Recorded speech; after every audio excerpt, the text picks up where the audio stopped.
Welcome to Encounter Wargaming, I'm Jay, and today we're going to be building a sweet zombie swamp.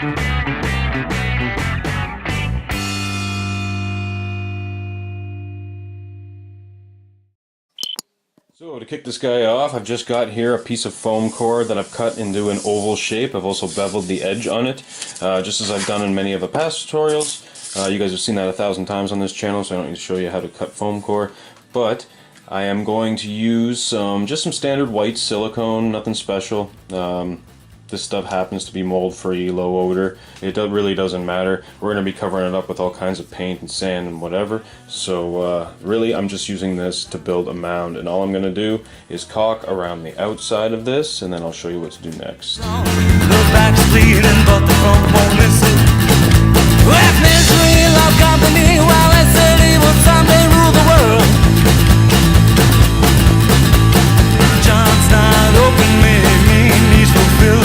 Probably a good pro tip that I forgot to mention before I started doing this is that I cut a massive hole in the end of this. Normally when you're caulking you just want a very pinpoint hole, but with this, in this case, I did a very fat hole because I wanted it to lay down quickly and in a large bead like this.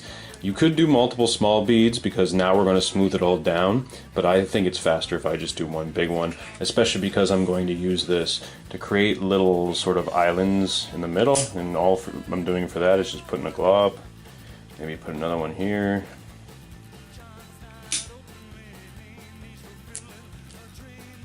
And why not here?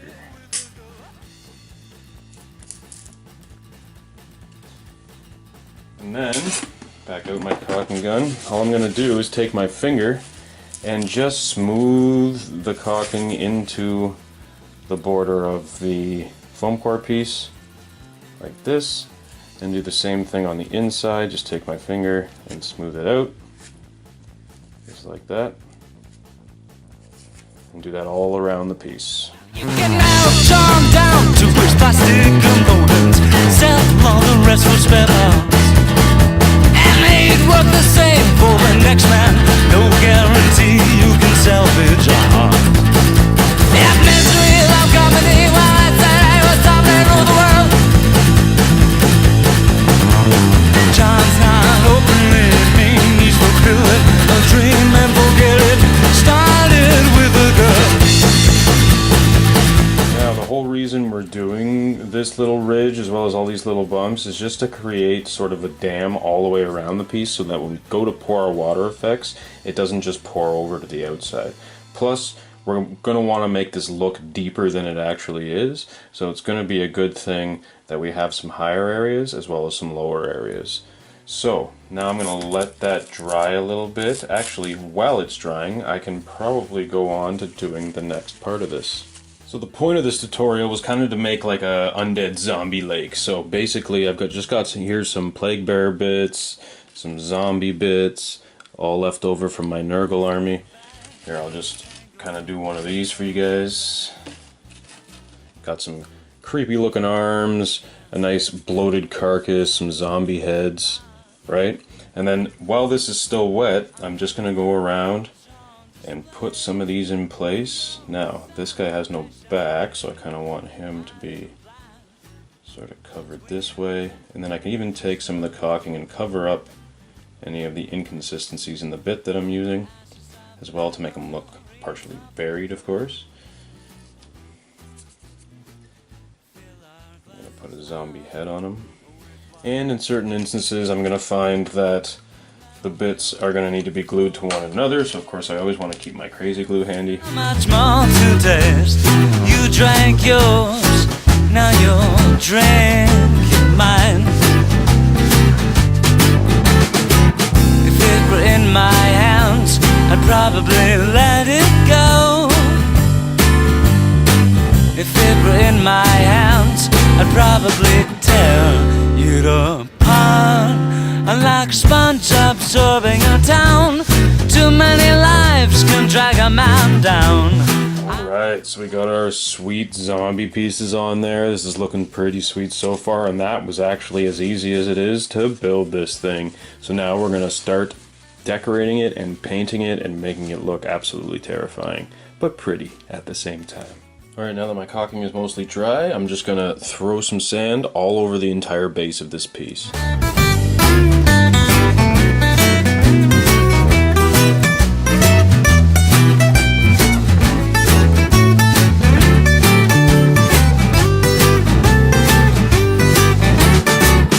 it were in my hands, I'd probably let it go.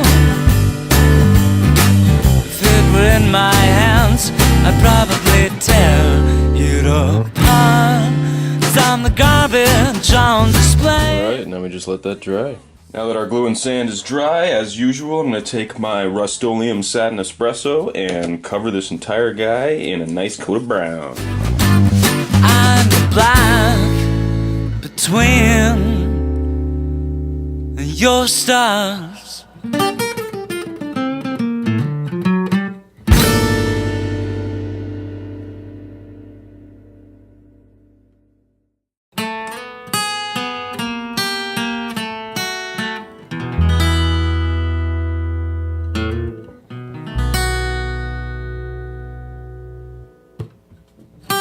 Alright, now that that's done, and again, we're just going to let that dry, and then we'll start painting them.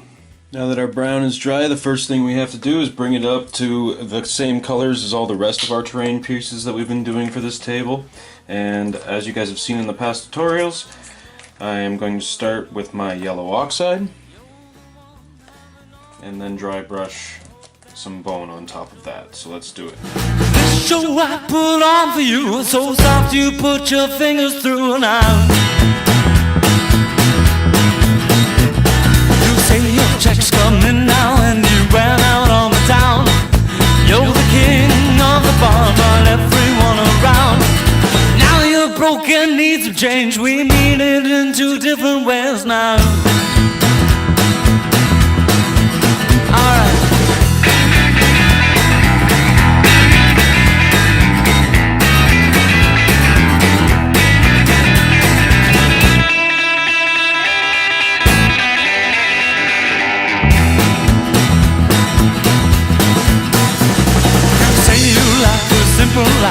Know you live it well.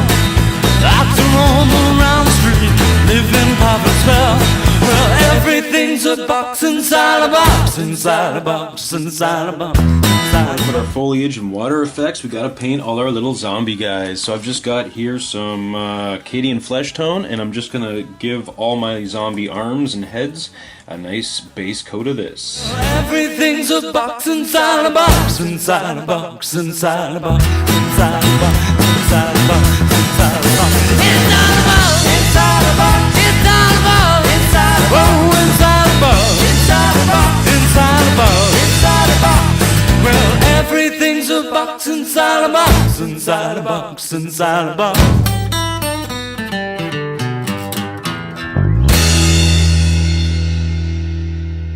Color, I'm just going to touch up any bone areas with my bone color.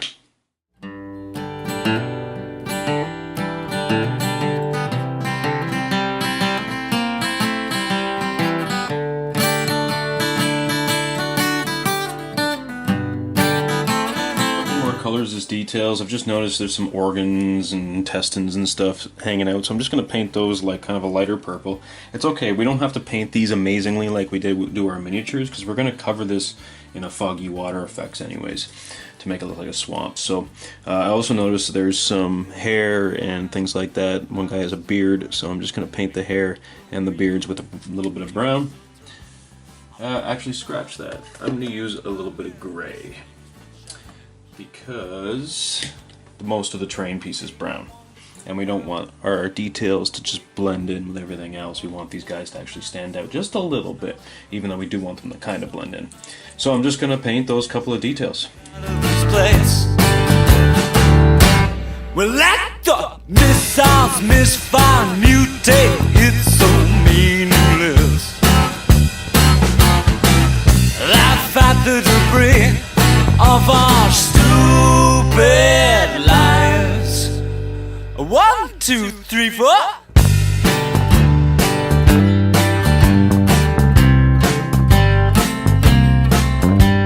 Final step, now that all my base colors are dry, well, the final step for our zombies is we're just going to hit them with some Agrax Earth Shade. Now, normally when you're painting miniatures, obviously you want to pay much more attention to detail than this, and you never ever want to put this stuff on too thick, normally with miniatures, because you don't want pooling and things like that. But in this case, we actually want to make these guys look like they're coming out of the mud. So just by doing the base colors and nothing special with them, by covering them in Agrax Earth Shade, is going to unify all the colors, all the base colors that we've used, and it will avoid us having to highlight it all, because literally we want these guys to look dirty, grimy, muddy. And so I'm just going to dip a big brush in here and just go crazy pouring this all over. Of our stupid lives. 1, 2, 3, 4.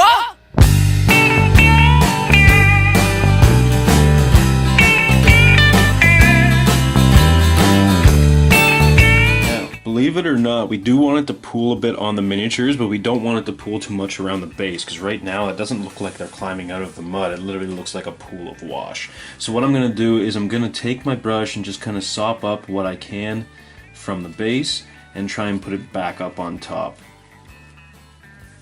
And doing that with all the pieces. So literally I just soak up what I can, try and redisperse it. Blue, she can pave it pink.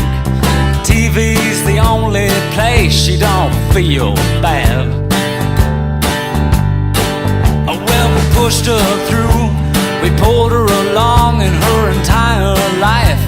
We made her wrong. We crushed every single dream she ever had. We let the missiles misfire, mutated so meaningless. Mentioning that off camera, I just painted the zombie eyes real quick, just to make just like a stark white, just to make them stand out, especially because we're going to be putting lots of other attractive things on this terrain piece, under the water especially, because we're going to tint the water. We just want those zombie eyes to really pop out at us. So the next step, I'm going to do long grass, and here I've just got some straw, the standard stuff you get at the dollar store for basket weaving. I've just put it in this container. It just comes in a bag. Not for basket weaving, sorry, for like filling baskets, gift baskets and stuff. And all I'm going to do is just take some scissors and just pull this into strands, like into bundles, because as you can see, it's all over the freaking place, right? Like, it's all weird curls and stuff like that. So what I want to do is I just want to take it and I want to kind of pull it straight into bunches, I guess is the better way to put it, not bundles, bunches.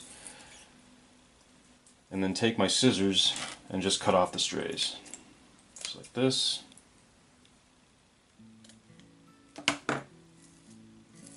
Bam.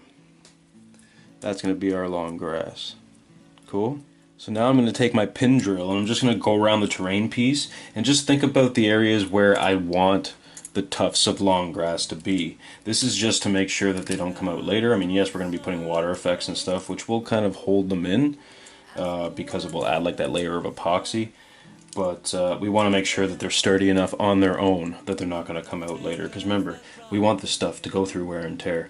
So I'm just going to go around and look for spots, especially like areas where there's a bit of where I've put a bit of amount of dirt, like a raised bottom, or even the areas around the dudes, you know what I mean? Like, I can use this stage to sort of cover some of the inconsistencies in my paint job as well as adding another level to the piece. And all that is taking my biggest bit and just literally drilling a hole. Cool? I'm just gonna go around and do that. Hit my friend, and we will surely meet again. Isn't it funny how everything works out? Making your bunches, you can just kind of twist the end, like really twist it up, so that they just stay together on their own. And then we're going to glue them all into the holes.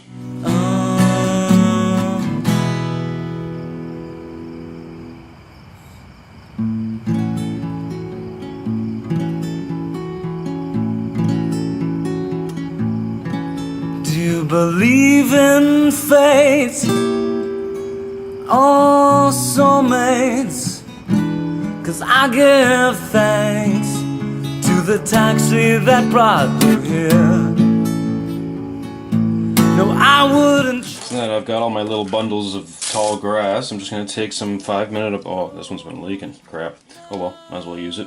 I'm going to take some 5-minute epoxy and pour it a little bit out on some tin foil here. I like to use tin foil just because I can throw it out afterwards. Oop, second part's not coming out. There it is. Alright.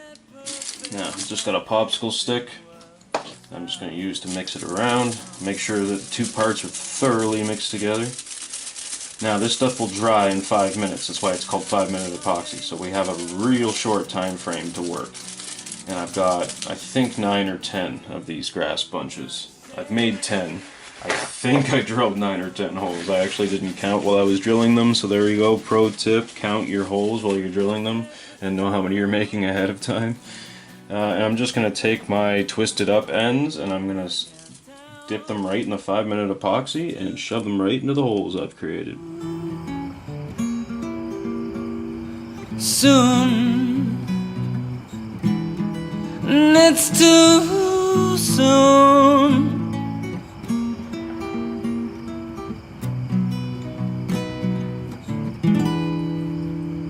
It's too soon.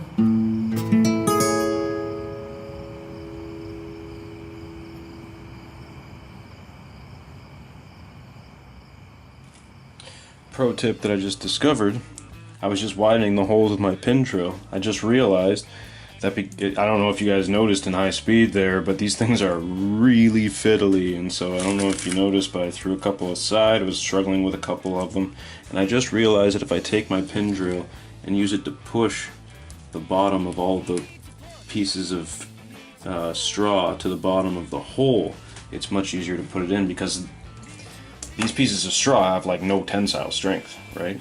So it's like really hard to push them into the hole just using the pressure of the, you pushing on the far end of the piece of straw, and that makes absolutely no sense. Whereas I found if I actually push it in, since I know the hole is the size of the bit, I actually get it all in there and I can just kind of brush it up straight, make it nice.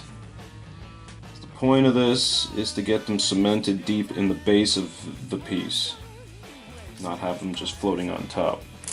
We want them to be as durable as possible. So all I'm doing is taking my same pin drill that I used to drill the hole and pushing the straw into the hole. Super simple.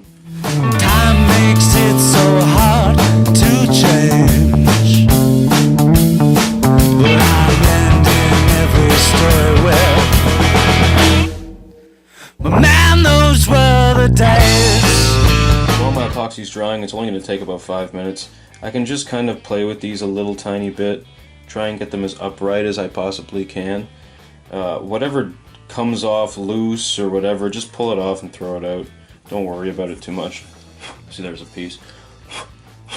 Let's get it right here. Let's get that out of there. There we go. And I'm just going to go around with my scissors, and any pieces that look really like they're off too much to the side or they're too stray, I'll just cut them. No big deal. I wasted your time. Well, I'm sorry you wasted mine. That's our tall grass.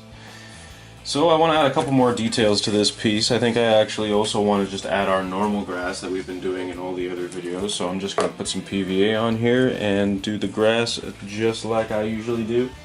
Alright, so adding my glue and grass now, the point I want to make is just that I don't want to put too much of it into the riverbed, or the bed of the lake, I guess, the swamp like bottom.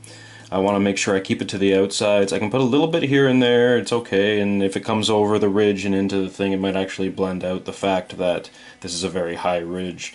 Normally I would try to make a longer terrain piece, but I was just working with whatever I had for the template for this piece. Yeah, I just want to cover any of the inconsistencies, any areas I don't like around the outside, and then maybe put a dab of grass or two on the higher areas of the bottom. Let's go to Rome. Let's go to Rome. We'll see all the sights just like that show you like on HBO. And if we're leaving tonight, I'll be right behind. Oh no.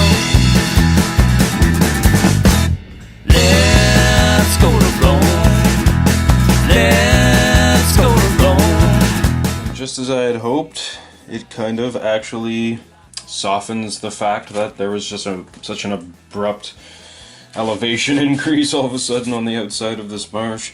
But anyway, some of my grass landed in the center of my terrain piece, and it's not really coming off even when I blow it. I think that may be because I may have touched there when I had epoxy on my fingers. So be real careful. But it's okay in this case because I'm actually going to add more foliage under the water. So a little bit of that grass getting on there is not exactly the end of the world in my opinion. So since we have incorporated the moss into the buildings now, and yeah, I guess both buildings, I might as well put a little bit of it at the bottom to look like seaweed. With the tinted resin that we're going to use, it won't look the same as the vines on the buildings, and it will just look like stuff at the bottom. Now I'm not going to do too much of it because I don't want to just fill it up so that the water effects just kind of fills it like a sponge. I don't want to do that. I want to still be able to see pieces of the bottom. Of course, I still want to be able to see my zombies. So I'm just going to take what little PVA glue I have left here from putting my grass on and just pick some rather stark areas of the bottom of my terrain piece. So like areas out in the middle, like right about here, where I think there's not really anything going on. I'm just going to put a bunch of PVA glue and literally just stick a couple pieces of my moss. Well, I worry about the rhythm, I worry about the words, I worry till my brain explodes. Like it really fucking matters what I have to say, like it matters how the story goes. All the kids will eat the candy anyway. They're killing the muse, and they're killing the muse. Right, I think that is good enough for me. I'm gonna let all this stuff dry. The PVA glue, I mean the epoxy is probably pretty much dry, but this initial little bit of glue underneath the moss is just gonna hold it in place so that later I can move it all around and pour my water effects, and it's not gonna like pour off as the water effects pours through. I want it to stick to the bottom, right? I want it to look like a seaweed or whatever. Whatever moss and crap is at the bottom of a marsh. So I think this is looking pretty awesome actually, and it's pretty much done. I mean, that's pretty much the marsh that you're looking at. I'm just gonna add the water after this, but I'm actually gonna let this sort of dry, I guess, overnight, even though it doesn't necessarily need overnight. I mean, PVA glue is what, 15 minutes maybe 45 minutes till it's clear. And of course the epoxy's 5 minutes. But I just want to make sure that everything's nice, it's settled, you know what I mean? I can go around later and trim any of the stray areas of these straw long grass pieces that I made, and then I'm gonna get ready to pour. Alright, now that everything's dry, our glue's dry, our epoxy's dry, everything's hardened, I've left it for about a day now. I'm gonna finish it off with the water effects. And for this, I'm actually using a 2-part resin that I got at the hardware store. It's not any water effects you would buy in a hobby store. This is actually meant for like countertops or garage floors. You know, people pour that sometimes to make it easily mopped. Also as a clear top on a countertop if you have like a rough stone or something like that. Especially things like granite and stuff like that tend to be very porous, and people try to prevent that with this 2-part resin. But the beautiful part of this is I think it was $60 for all of this. As you can see, both of these tubs put together, that's a lot of water effects. You know what I mean? For that price. Because it's meant for covering large surface areas. So, for me, it just economically makes sense. And so basically, it's like any other 2-part anything, really. There's a part A and a part B. So I believe... yeah, part B is the hardener, and part A is just whatever medium they intend you to use for most of it. So, I've got here a disposable bowl that I'm going to use. Just a paper bowl. You can use a cup or anything like that. And basically, I am going to try my best to mix equal measurements of both the resin and the hardener. And I find when you don't have a measuring cup or something like that, you can use a measuring cup, but you're going to be using that measuring cup for this and nothing else forever. Because this stuff is super sticky, even separate from each other, and it just makes a freaking mess of everything. As you can see, it's dripping all down there. But regardless, you can see the hardener is a slightly different tone. Don't worry, it will dry clear.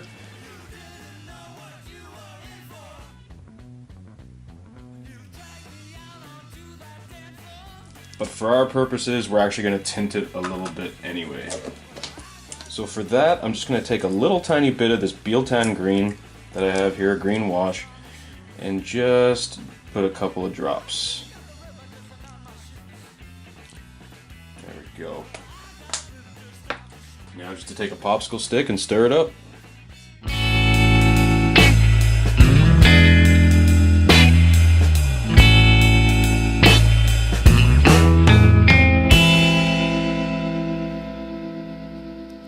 She says she's a miss. Alright, once it's mixed thoroughly, I just want to take a good look at the consistency there and just make sure, because as you can see in my bowl, it looks like it's like a dark green paint, but on the popsicle stick I can actually see how translucent it is, and I want to make sure that I didn't put too much of the wash in there and not be able to see my zombies and everything that I put all around this cool piece. So now that I've got that mixed well, I'm just going to try and control my grass a little bit here. Because I don't want the grass to fall into the water, but if it does, then whatever. No harm, no foul. But I just want to be very careful and pour this very slowly. The good thing about paper bowls is what you can actually do is crease one edge of the rounded part, and then you won't have that big of a pour area. So you can kind of spout it in like that. And I just want to make sure that I go nice and slow and get it everywhere. This stuff will level itself out a bit, so you can pour large globs like that, but you don't want to go too much in one spot, especially because we put our moss around. We don't want it to interfere with the flow of the water effects. So I'm just going to go around and do this everywhere. Being mindful not to pour it also on top of any of the grass. Because if you get it on top, it's just going to drip down and make a freaking mess. If you're not paying attention and you're going too quickly. So make sure to pour it in the areas where you didn't put your tall straw grass. So yeah, let's get at her.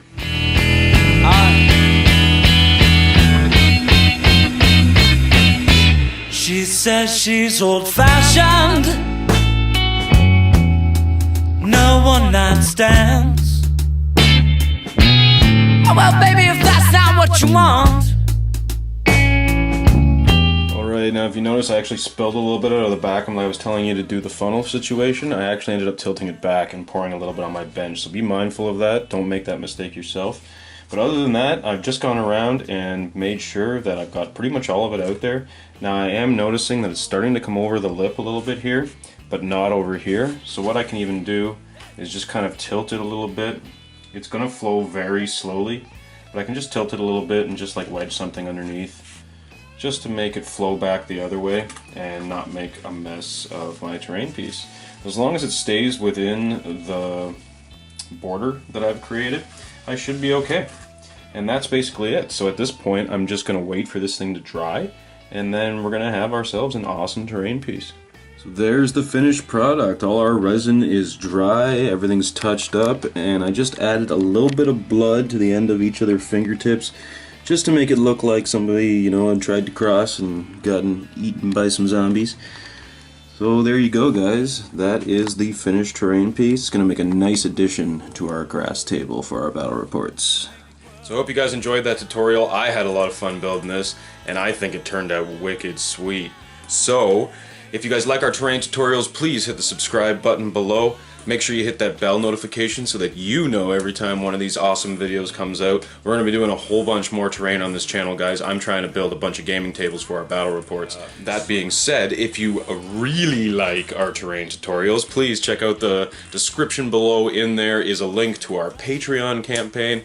For as little as $1, you get these videos early, you get a whole bunch of extra bonus video content. There's other perks in there too, including 10% off thewarpainter.com, your Canadian online source for pretty much all your brushes, paints, brush cleaner, all those accessories and stuff. They got Vallejo, they got Broken Toad, they got Scale 75. Check them out, thewarpainter.com. And being a patron of ours will perpetually get you 10% off anything on their website. I love making terrain. It's what I do. I love doing it, so there's going to be a whole bunch more coming up in the future, so keep an eye out for that, and make sure to hit subscribe so that you can, and we'll see you at our next encounter.